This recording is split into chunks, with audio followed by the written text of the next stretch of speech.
Welcome aboard, everybody. Friends, Romans, countrymen, lend me your ears for another episode of the Left to Bang Show, where we talk about the sneakier side of security.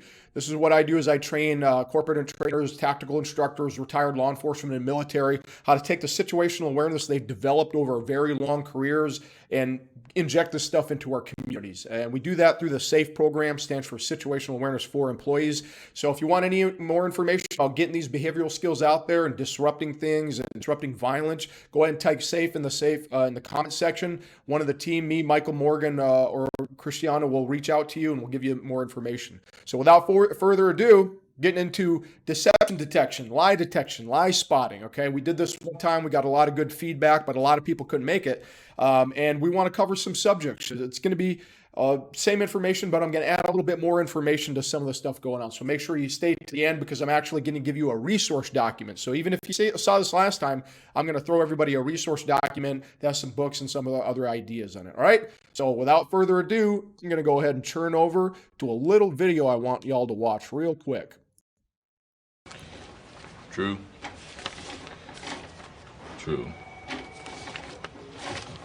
False. Load them up. So this shit actually works, huh? Hell yeah. Americans are stupid people by and large. We pretty much believe whatever we're told. Right.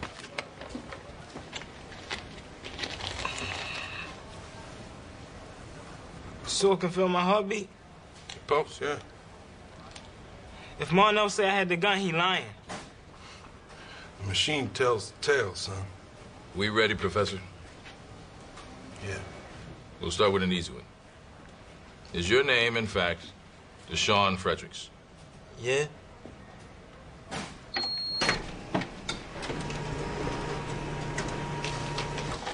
True.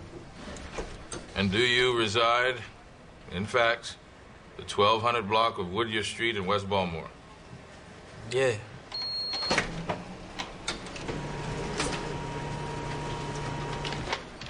True. And did you and Monell shoot your boy Pookie down on Carey Street just like Monell said you did? Nah, no.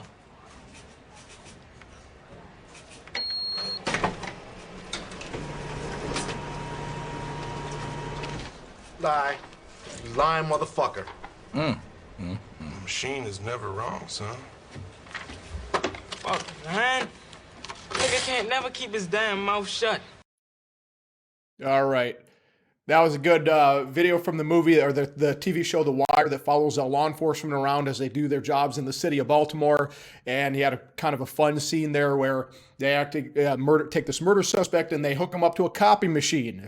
If nobody picked that up, if you were kind of watching the scene going, hey, I don't know what's going on, they're just, hooking him up to a lie detector. That was a copy machine, all right? And they make the comment, that he goes, yeah, Americans are by and large pretty stupid. They'll believe anything you tell them. I won't just say the American part. I'll take the American part out and say every human being out there. We pretty much listen to what everybody tells us, especially if it's in a position of authority. So I wanted to show you that scene to show you there is a lot of misconceptions. You might laugh at that scene, but I'm sure some type of law enforcement ruse like that has worked in the past and will work in the future. But that's kind of a funny scene to break some of those out and start the subject of deception detection today, all right? You walk around all day, every day, getting lied to. In fact, the average person, we asked this last time, the average person tells about 10 or 15 lies a day, okay? Most of the time, these are white lies. These are innocuous lies. You're not really in a life or death situation. Like, hey, honey, does my this dress look, my butt look big? Not a life or death situation. Well, actually, that is a life or death situation. You might want to be careful with that one. But most of these lies are innocuous. They're meant to actually protect people's feelings and not hurt people's feelings, and so on and so forth. So it's not like it's all nefarious lying, all right? But we have to have some type of metric, some type of way to observe the world. We got to know when we're getting lied to, all right? Would you want to know when you're getting lied to? Absolutely. The answer is emphatically yes. Anybody I ask that question, absolutely, I want to know if I'm getting lied to. And the second part of that equation is, why am I getting lied to? What are the stakes here? What's going on here? If someone ever tries to deceive me or hide something from me or mask something, that's when you got my full attention. If you're taking conscious energy to deceive me or mask something or protect me from something, that's when you got my full attention and I start digging. I want to know what's going on there. So how do we do that though? We can't see what's inside someone's head. We don't know what they're thinking. We don't know what they're coming up with. We don't know if what they're saying is true. So all we can do is go off behaviors and observable indicators. If you don't have any extra information on that person, whatever they're saying to you, no way to corroborate that, all you have is the words that they're saying and the presentation that they're giving you at the moment. And I call it a presentation for a specific reason, because that's what they're doing. They're presenting an idea to you, all right? When you lie, when you get lied to, when you're lying to someone else, guess what? It's not just a one-way street. It takes two people to lie, right? It takes two to tango, okay? It takes the person telling the lie, and it takes the person to believe the lie, right? That's you sometimes, okay? So there's two sides of this equation: is one, not dealing with people who are trying to deceive us, and two, not being a schmuck, not being able to, not falling for everything you hear. So that's both sides of that equation. It's not just a bad on them, it's bad on me too if I don't even see these things coming. So let's talk about a couple of different myths and different observable indicators. So I want to delete a couple things out of your head and add a couple more things in. First myth being eye contact. You see this a lot of times in movies and whatnot, is eye contact. We've probably heard it all the time. Hey, look them in the eye, tell the truth. If they're looking at me in the eye, they're telling me the truth. And if they look away and they're not looking at me, they're lying to me, okay? I'm not going to say that's 100% true. Here's the thing with eye contact. Maybe back in the day, that myth maybe was true. Maybe back in the day, if people felt ashamed that they were lying. Think about someone's brain. Think about your brain or someone else's brain if you're lying. If you're in a situation where you're lying to somebody about something, that's not a good situation, right? It's not a good situation. Your brain is not doing too good. It has some level of uncomfortability. So we want to look for those observable indicators when someone's uncomfortable, when they're not really telling the truth. So sustained observation. So if I have eye contact with someone, we've heard that our whole lives. Oh, if someone has eye contact, guess what? Maybe it was true one day, but we've heard it so much that we now know, hey man, if I'm lying, I'm just going to look them in the eye just like that. I'm going to get real close and just stare daggers in their eyes really intensely. So now an indicator that could have been deception before kind of gets thrown out the window because we've heard it so much. So just be careful of that. Yes, a lack of eye contact can be an indicator of deception. Okay, but you got to look at the totality of the circumstances. You got to look at the situation, the questions you're asking, the situation they're in. So you never want to look at any of these observable indicators. When my SAFE instructors come into the program, I bash our brains with kinesics, atmospherics, geographics, iconography, and we break down all these behaviors flying around your head at any given moment, and I teach them to not only recognize them, but give them back into our community. So that's what's cool about understanding these concepts, is like that video I showed you in The Wire. There's a cops or homicide detectives they've been doing a lot of years. You don't need all that. You don't need all that life experience. Yes, it definitely helps, but someone can actually show you. They can take your head and go, look, man. And once you see some of these indicators, it's very hard to unsee. So let's talk about that one, eye contact. And there's another version of this in eye contact, is that I always mess this up. I think it's down and to the right, down and to the left. I always mess it up. But a movie sometimes said, oh, if you look down and to the right, if I ask you a question and you answer me, you're making something up. Okay, you're making up a lie, right? That's not true. We can't prove that emphatically with research and science. You can't prove that, okay? What you can prove, this is where it came from, is where your eye is moving when you're talking to someone. When you're having a conversation, when your brain is thinking, it's accessing, it's like, think of it as like opening different doors in a library, right? Your brain has different doors in a library and it's opening different ones at different times. So if I'm talking to someone and I say, hey, what did you see then? Okay. And they look up. They look up and to the right, up and to the left. They're accessing the visual cortex of their brain. So they're trying to remember what they saw based on my question. If I'm like, oh yeah, then what happened next? And then you start seeing eye movement going to the left and going to the right, like they're looking at their ears because they heard something and they're trying to access the auditory portion of their cortex and they're trying to remember what they heard, okay? So that's where that information came from. When you look down to the right, I think it is, and someone can correct me, you're accessing the creative cortex of your brain, all right? That's all true. That's all research-based. We can prove that, all right? But someone took that tidbit and went, oh, okay, if you're going in the creative section, you're making something up, therefore you're lying, okay? That's a disconnect. That doesn't work. I'm not saying it's not an indicator.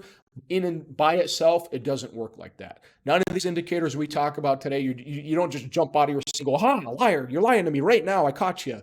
One, you're just going to shut them down and you're not going to get the rest of the story. And two, it's very hard to do that. That's very Hollywood. Okay. We've all seen the TV shows like, it was a good TV show. It was based on good research, but they Hollywooded it up called Lie to Me. Okay. If you want to get good at this lie detection stuff, that's a fun kind of TV show that talks about the research. The reality of the TV show is not real. Like they bring him into an interview room with a serial killer and the guy like itches his nose and the guy's like, he's the murderer. And the guy confesses and the TV show's over. It's a wee bit more complicated than that. All right. But we can use these little things like that. Another myth, right, is emotion or anger, okay? You think about accusing something. Whenever you talk about a situation and you're being accusatory, right? So now it's not you're asking questions anymore. It's now, I think you did this. I think you stole this thing out of my car, whatever. You're putting an accusation on someone. And here's an interesting myth. You might see someone, you might accuse them, and they might get mad real quick. Boom, they go bottle rocket, right to anger and rage. They're yelling at you. They're saying this, that, and the other thing. I would never do that. I'm not that kind of person. You know what? If my mom were alive today, she'd tell you. She'd show you what kind of person. I mean, she's not here with me, but she'd tell you.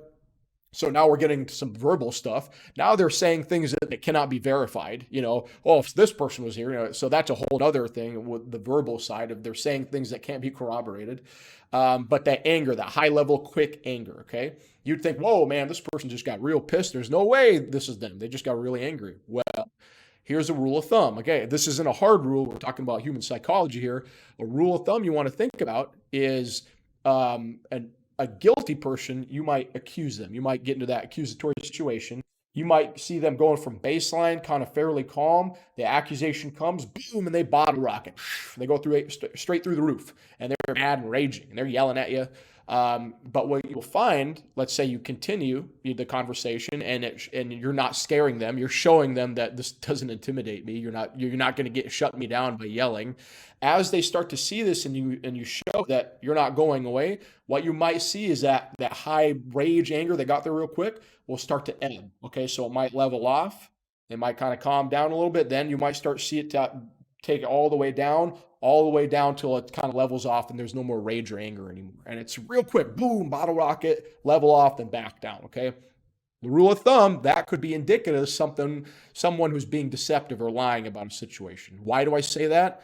Think about an innocent person. This is the flip side of that equation. You bring an innocent person in. Let's say you're like the Wire, the homicide detectives. You're accusing someone of murder, okay? But this person is innocent. They have an alibi and everything. So they're just kind of in there like, hey, what's up? Can I help you? You know, I'm interested in why you've brought me in. Yeah, we think you did this murder, okay?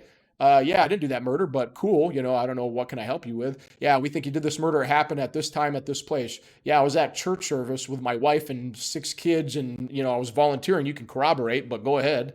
So what you might see them, they might be level in the beginning while you're questioning them. And then maybe it gets to the accusation part and they're like, okay, now you're getting a little bit angry. We're stepping up gradually. It's like, okay, I'll reiterate. I wasn't there. I have an alibi. I have no idea what you're talking about. So I'm going to leave now. And if you keep staying with that person, now you're going to start seeing them step up their anger. Now that anger is going to come up and it's not going to abate either. Okay. So it's not going to abate for a while because they're going to get pissed because now you're accusing them of something they didn't do. Now their brain's catching up with the consequences of the situation. Hey, I'm Joe taxpayer off doing my, going to church on Sunday. And this guy has got me in a room, called me a murderer, and he won't let me leave. And he keeps accusing me of this crime.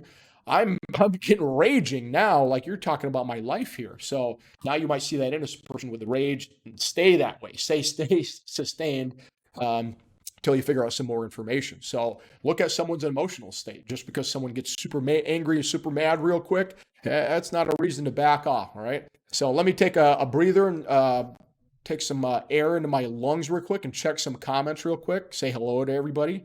Good morning. All right. Belding, Michigan, Oregon. Aaron, how you doing from Detroit? Hey, a lot of Michiganders in here today, okay? If y'all didn't know this, I'm out here in the Republic of California now, but many moons ago, I used to live in Kalamazoo, Michigan. And for all you out there, yes, there's a place called Kalamazoo, Michigan. Scott, good. All right, if y'all haven't been in here before, you know how I do it. It's very informal. I stop to take breathers. So if you got questions on anything I'm talking about or the Safe Instructor program, go ahead and drop them in the comments section. All right, not just up here ranting. This is a live thing. You guys can type letters in there, and I'll see the letters, and I'll go, wow, that's a question, and I'll answer it. It's wild. Just go with it. All right. All right, so no comments just yet. So let me get back to it. All right. Actually, let's get a little interactive here. Let's get interactive. Let's have a little bit more fun. So, yeah, let's do some typing. Let me show you how dumb I am when it comes to typing in newsletters. So, myth one, what we already talked about, eye contact, right? So, I'm going to let everyone have this. And again, I am typing around a mic, so it's a little weird. So, eye contact and looking down and to the right. So, that's myth one we talked about. And myth two we already hit, which was emotional. Let's call it bottle rocket. You're going to remember that because someone's going to bottle rocket angry real quick, just like a bottle rocket. Boom, they're going to take off, and then maybe they level out if you continue on that, okay? And myth three, we already kind of mentioned a little bit. Not necessarily a myth. Actually, it's not really a myth, but we mentioned the verbal patterns of people. So verbal patterns. So yes, a huge chunk of this is about body language and nonverbals and watching what they're doing. But again, you don't want to discount what they're verbally saying. So again, going back to my example, my mom were here, she'd tell you, I'm not that kind of person. If Bob were here, you saw what I did. These are all things that can't be verified. All things that can't be verified, and things like when you ask a clear question. It's a crystal clear question. When your child walks into the kitchen and you look at your child and you look at the trash can is open, it's overflowing with trash. You're all within 4 feet of each other. Look at the child, look at the trash, look at the child, and you go, little Jimmy, did you take the trash out this morning? Okay. If it's a simple situation like that, and that person like looks at that and goes, or what was that? Or say that again. Okay. What's happening here? What's happening?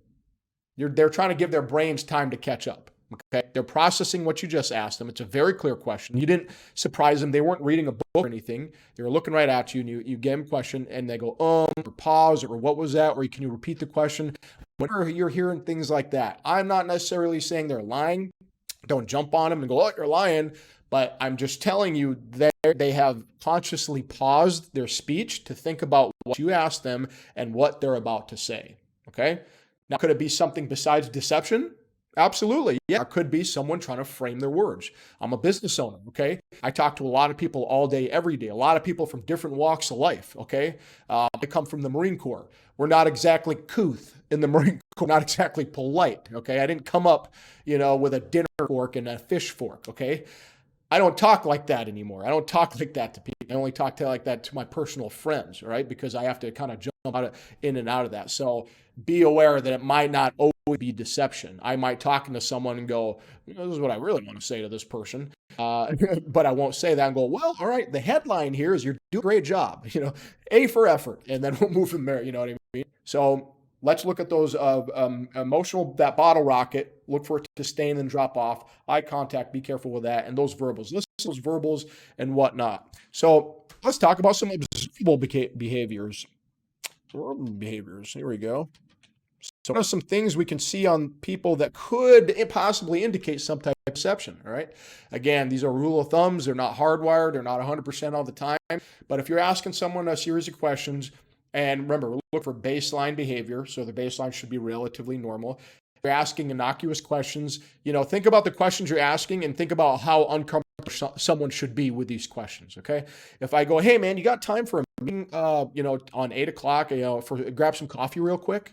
It's not a really comfortable situation, maybe a social thing, and you start seeing uncomfortable indicators, there might be something deeper there happening, okay? And maybe for you to dig. But in an observable situation, I want you to look for anything of the neck, any ticky type of self motion. Again, you don't jump on one. This is just a data point, but hover in the mouth when I speak, clenching of the hand, rubbing in the back of the neck when I talk to you, pinching the bird in the nose, okay, pinching the devils, closing my eyes like I can't believe what I'm seeing right now, okay? All these little ticky things are the types of pacifying behavior.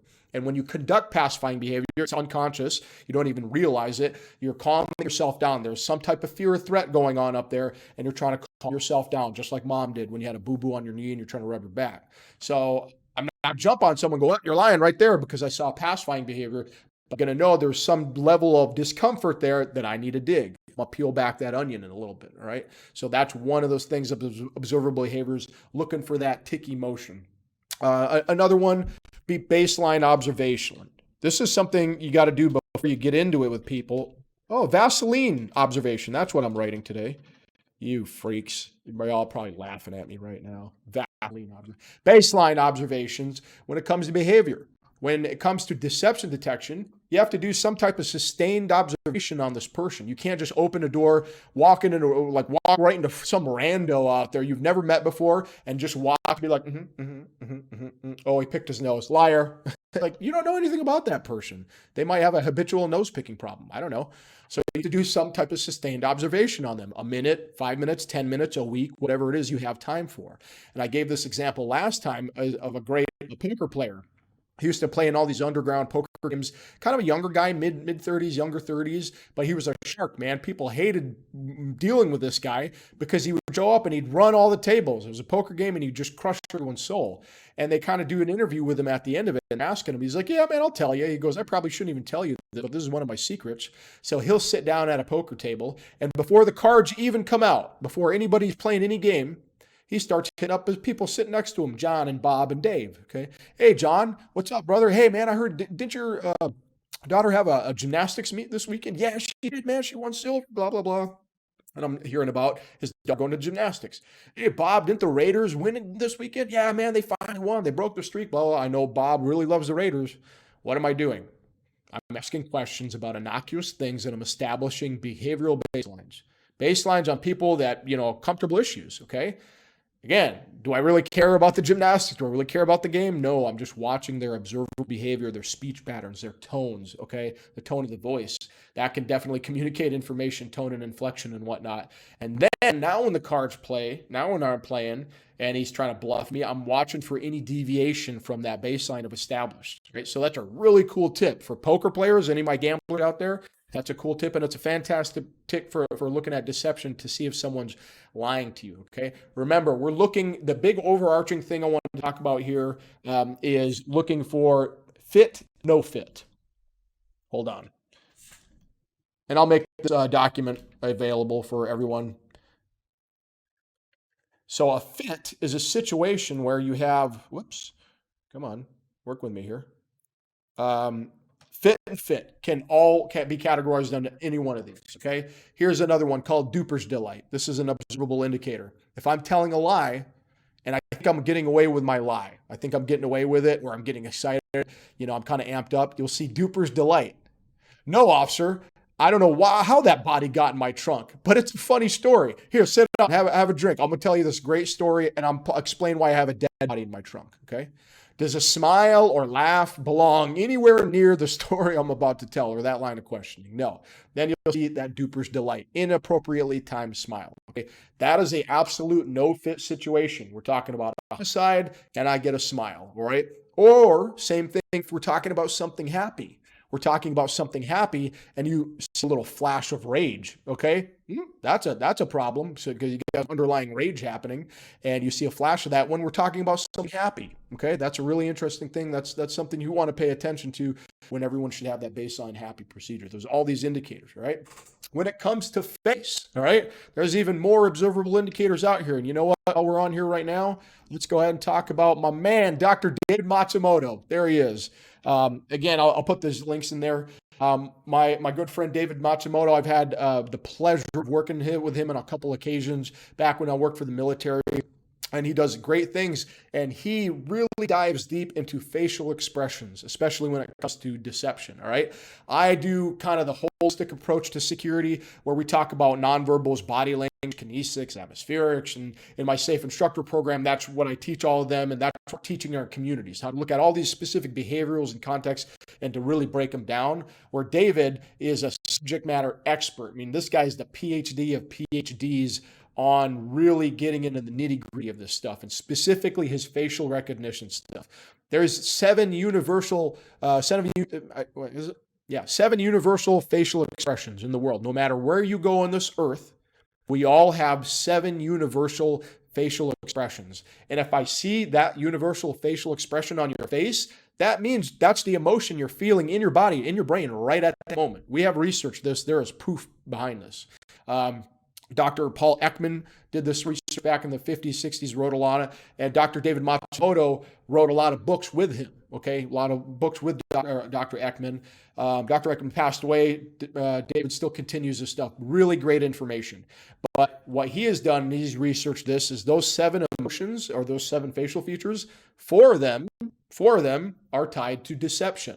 Right? Don't quote me on this, but I think it's fear, disgust, contempt, and anger. Yeah, fear, disgust, contempt, and anger. So if you see these 4 facial expressions crop up multiple times in your conversation, guess what? Person's probably being deceptive toward you. So go ahead and check him at davidmatsumoto.com. He's actually CEO of HumanTel. Okay, so he has a lot of online training. The guy wrote like 25 books. I'm not affiliated with Dr. Matsumoto. I don't get kickback from him, but he's an awesome American. He's a patriot, and he's an awesome, just a great brain who's out there teaching this stuff to people, saving lives. So awesome American. Oh, by the way, he's won like 4 gold in American Olympic judo, wrote 24 books, and then just decided to, coach the Olympic judo team for America for 20 years. Big deal, okay? This is the kind of guy you talk to, you just want to take a nap. It's like, calm down, bro. So I want everybody to go ahead and check out David Matsumoto's. He really take you down a rabbit hole of not only the facial stuff, but if you want to go even deeper with the cultural stuff too, all right? You saw a couple of these already. These are some resources that I can fire to everybody. There's a lot of books out there. There's a lot of schools of thought when it comes to lie spotting, deception detection. And there's some books that are good to go. Some are kind of, Here's the thing with body language sometimes, everybody, is that you can pick I'm not saying these people are wrong, but you can literally pick a body language book on one side and another body language book sometimes, and you'll see one indicator, one facial expression. You go, this means happiness. And in the next book, it'd be like, that means anxiety. It's like, all right, which one do I believe? Okay, who's lying? All right, guess what? Each book isn't lying. It's just a different context. You see what I mean? So I really like books that talk about settings and context and the totality of what you're dealing with. And Pam Meyer, really great book. She pulled from a lot of people, and she put together lie spotting. All right, Pam Meyer, she's a researcher. She's not a field person in the military. I don't believe she had any big interrogation background, but she went out and sought all these subject matter experts on interview and interrogation, people who get lied to a lot, and she put together a really cool thing. So very, very digestible book on using these techniques in settings that maybe it's not so militaristic, maybe it's not a criminal situation, maybe you just want to be, know this stuff to walk around in life. So very good book by Pamela Meyer there. And we talked about David Matsumoto. And then, this is a really good one too. This is a really good information. This is from an interview and interrogation perspective. This is a book. It's a textbook. It's a little pricey. I think it's like $100 or so, but I still own it, and it's put out by Zalowski and Wicklander. These guys are great. They're very smart. Again, it's a textbook. It's kind of dry, but is absolute gold in interview and interrogation. Even if it work in military and law enforcement, trust me, you can use every one of these techniques on your children and find out what they're doing and what they're not doing. Okay, I don't know if that's weird, but I like every trick in the book. Okay, and Wicklander and Zalowski do a great job of breaking it down. They're the ones who taught me about that rage, someone who's innocent versus guilty. They talk about that, and they break down some indicators. They go heavy on speech and speech patterns, but really interesting stuff to get out there and really learn, right? So just wanted to give you some techniques there, some observable indicators, and a couple resources to get you spotted down there, all right? So I'm going to go back to Facebook and see what kind of comments we got. Whoa, we got comments kind of blew up while I was gone. So let's see what we got here. Okay. Deborah, you can look for clusters of data point they need to have on the number 7. Yeah, Deborah, good point here. Deborah nailed it right on the head. You have to look for clusters, okay? My safe instructors, when we come in, we learn the hard rule of 3. The rule of 3 is you can only really recall about 3 things at a given time. I want to get to 3 anomalous indicators before we make our decisions for my safe instructors. But that's absolutely right, Deb. You want to look for a cluster. That's why I keep saying, don't just jump up, oh, you're lying to me, because they itch their face. It's one data point. And then they do another thing, and it's another data point, and another. So now I got 3 or 4 data points. I can sit back and go, okay, I believe this person's being deceptive. Okay, did I say emphatically 1,000% this person's lying? No, without some type of evidence, I can't prove that. Okay, but based off my observations and the curriculum we teach, the Safe Instructor program, the step-by-step of how to observe this stuff and articulate it, I can articulate 1, 2, and 3. I'm pretty sure this about to be deceptive towards me. So it's guiding you. It's like a North Star. Yep. Um, Beth Carter, Dr. Todd Grande touched on personality profile of those who lie. Interesting, Beth. I don't know Todd Grande. Actually, Beth, you could do me a favor. I'm an avid reader, and I know everybody else here is too. Could you do me a favor and post that in this threat detection group? Just rip it right off Amazon, any of his books, and throw it in the post it in the Facebook so we have that, because I'm gonna go buy that. I'm an avid reader. I'll burn through that stuff. Jarhead, uncouth. Hey, Deborah, you like that, didn't you? Uncouth. Come on, I'm articulate. I have vocabulary. I use word of the day, okay? Chimoto, Deborah, good. Janine Driver is an awesome teacher too. Dan, Janine, I think I know who she is, Dan. Dan, is she former CIA? There's another former CIA analyst. I can't remember her name, but she did 30 years in the CIA. She comes from a more technical or tactical side where she was actually doing this stuff. So the book I showed you from Pamela, it's more research based, but the other book, great one from a former CIA person. Is that her? Yeah, awesome, Janine. Yeah, I love her, Dan. She's very good, very good. If that's the one you're talking about, Janine Driver. So hey, Dan, you too. Go ahead and post Janine's book up there because that's really good stuff, right? Good. All right. So let me make sure I've hit everything I wanted to hit today, because I did have resource doc, and I'll drop this resource doc. It's a Google share. You know what? I'm gonna turn this document into a PDF just so you all have it, and I'll drop it right here in the post after that. But if I don't have any more questions from everybody, it's been fantastic. I hope we learned some stuff. I want to arm you guys with this information. I know some of it's kind of hardcore. We're talking about an interview and interrogation and criminal aspects. And most of us out here are probably not cops and military. I know some of you are, but remember, my Safe Instructor program stands for Situational Awareness for Employees. This is what my Safe Instructors are actively out there teaching to our communities. Everybody, mom and pop, churches, synagogues, it doesn't matter. Been a long time we've gone without these skills and without this information, because honestly, we haven't really needed it up until this point, okay? But if you turn on the news, you open up your phone and look at the news media and all the shenanigans happening, there's a lot of people scared out there. There's a lot of people freaked out. There's a lot of bad stuff happening. So you got to ask yourself, is the violence going to go up or is it going to go down? Are things going to get better or are they going to get worse? I have my own opinion on that subject, and therefore that's why I started this business, copy and paste me, and get people out there training this stuff all day, every day, because I see the writing on the wall. We got a little under 1,000 safe instructors in this program, hooking and jabbing. So if anybody wants any more information on joining the team and joining the mission, go ahead and type SAFE in the comment section. My team will reach out and wish you welcome to board and hooking and jabbing, all right? Having said that, my safe instructors, I'll give you about 30 minutes. I'll see you in the private safe group, and we're going to be talking about some pretty cool stuff we pulled from the intel sector, okay? I'm going to basically take things that the intel sector uses to target bad people and criminals, and we're going to use it to target our communities in a good way to get this information to the people that need it the most and the quickest, all right? So see my safe instructors. Everybody else, have a great week and be safe out there.